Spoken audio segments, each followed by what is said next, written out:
Para naman sa lagay ng ating panahon ngayong araw ay makibalita tayo mga idol kay Sir Ramil Tupil mula sa DOST Pag-asa.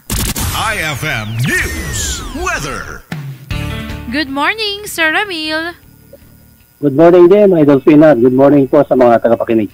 Sir Ramil, narito naman po. Yes po. Yes, Sir Ramil, go ahead. Narito naman po ang tayo ng ating panahon sa susunod na 24 oras. Ang bagyong Hana kaninang alas 4 ng umaga, ito po ay tinatayang nasa layong 265 kilometers north-northwest ng Itbay at Batanes. Naglay pa rin yung kanyang lakas ng hangin na 120 kilometers per hour malapit sa gitna at may pagbugso na umaabot pa rin sa 150 kilometers per hour. Ito po ay kumikilos sa patimog kanluran sa bilis o mabagal na pagkilos at dahil po dyan patuloy pa rin na nakakapekto ang southwest monsoon sa buong bansa. Dahil po dyan ang Batanes ay makaranas pa rin ng pagbugso ng hangin at may mga pagulan dulot po yan ng Typhoon Hana. Samantala yung Pangasinan, Zambales, Bataan at Occidental Mindoro makaranas din ng monsoon rains dulot po yan ng southwest monsoon.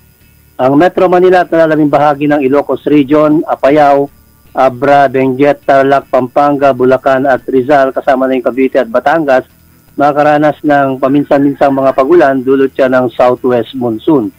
Ang Cagayan Valley, yung natitirang area ng Cagayan Valley at natitirang bahagi ng ating bansa ay makakaranas pa rin ng maulap na kalangitan na may mga kalat-kalat na mga pagulan at pagkilat-pagkulog dulot siya ng southwest monsoon. At yung nalalabing bahagi ng ating bansa, maliwalas yung lagay ng panahon, bahagyang maulap hanggang sa maulap na kalangitan na may mga pulo-pulong pagulan at pagkilat-pagkulog dulot siya ng mga localized thunderstorm at southwest monsoon.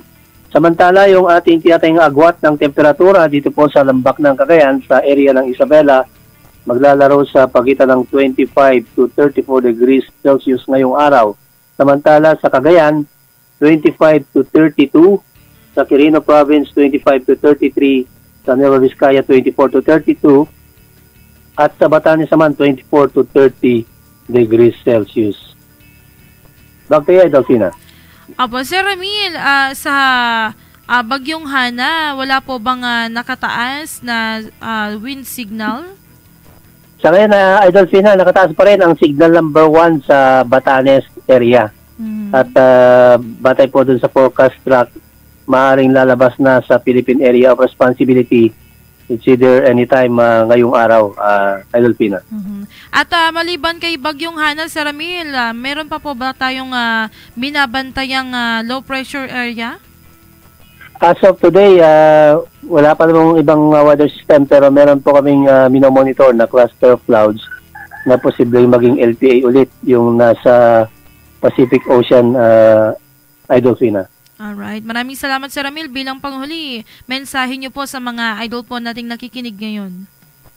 Maraming salamat, Idol Fina. Patuloy pa rin po tayong maging updated sa pamamagitan po ng pagkuha ng mga weather updates sa Pag-asa at yung ating mga kababayan na lalabas, lalo na po yung ating mga estudyante, magdala pa rin po tayo ng payong para meron tayong pananggalang dahil anytime po ay posibleng uulan ngayong araw at pinag-ingat po ang lahat.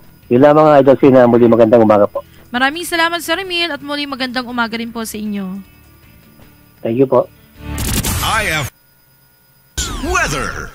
Mga idol, yan ang lagay ng ating panahon ngayong araw. Catch more balita, bisitahin din ang ating Facebook page, ang 98.5 IFM Kawayan, at ang ating website www.tarman.ph para sa iba pang mga balita.